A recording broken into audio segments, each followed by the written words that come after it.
World Economic Forum WEF 2022 bermula esok. Ramai yang skeptikal sejauh mana WEF kali ini dapat merungkai krisis dunia. Ketua Pengarang Astro Awani, Ashwat Ismail bersedia untuk memberi gambaran awal. Silakan Ashwat.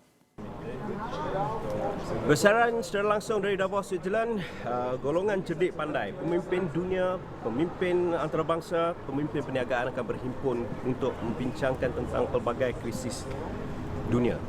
Saya ingin cungkil 3 perkara paling penting untuk kita perhatikan kerana masalah dunia dan masalah di Malaysia sama. Dan ini antara perkara yang kita akan tekankan di dalam perbincangan kali ini. Tentang pertamanya adalah mengenai global distrust atau tahap ketidakyakinan dan ketidakpercayaan manusia terhadap sistem yang semakin meningkat.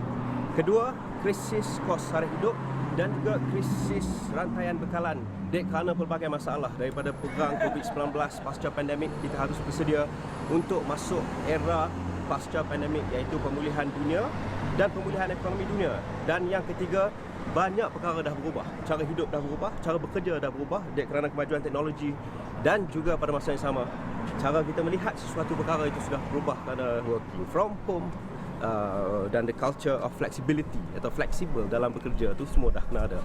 Semua pemimpin harus bersedia. Dan ini kita akan tekankan, dan saya ingin menekankan tentang suara Malaysia di Davos ini.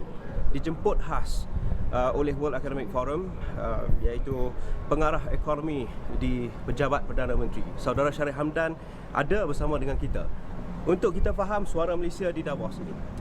Kita tahu masalah ni bukan masalah di dunia saja, tapi masalah di Malaysia ni, Syarif. A lot more need to be done. Banyak perkara harus diselesaikan. Okey, one by one.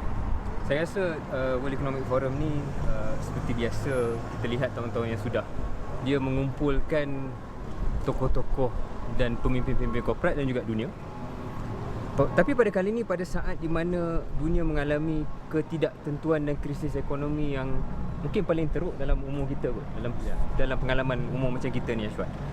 Belum lagi sempat selesai soal COVID-19 dan kesan-kesannya.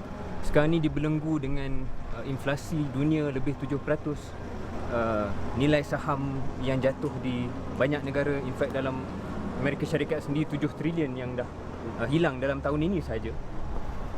Krisis supply chain, bekalan makanan, bekalan rantaian yang semakin teruk. Krisis Ukraine-Russia sudah tentu menjadi antara faktor besarnya. Dalam ketidaktentuan yang cukup mendalam dan panjang ini, perlu ada pemahaman tentang apa tindakan negara-negara besar, yang mana setiap negara bertindak itu akan mempunyai kesan kepada negara-negara seperti kita yang dianggap lebih kecil. Jadi saya rasa pembabitan Malaysia dalam WEF ni di setiap peringkat amat-amat mustahak, sebab kita tak dapat gambaran yang sepenuh. Bila kita menghadiri sesi-sesi seperti ini, kita dapat tahu sedikit sebanyak gambaran. Apakah sebenarnya contoh? Adakah Amerika Syarikat akan terus meningkatkan kadar faedah? Kita boleh melihat apa respon negara-negara yang bersaing dengan kita terhadap perubahan kadar faedah itu. Kita boleh lihat apa fokus tentang harga minyak dan gas. Adakah akan terus mencanak naik ratusan peratus dan sebagainya. Jadi pembabitan Malaysia ini lebih dari segi strategi dan bukan semata-mata transactional, bukan semata-mata kita nak cari pelabur untuk short term.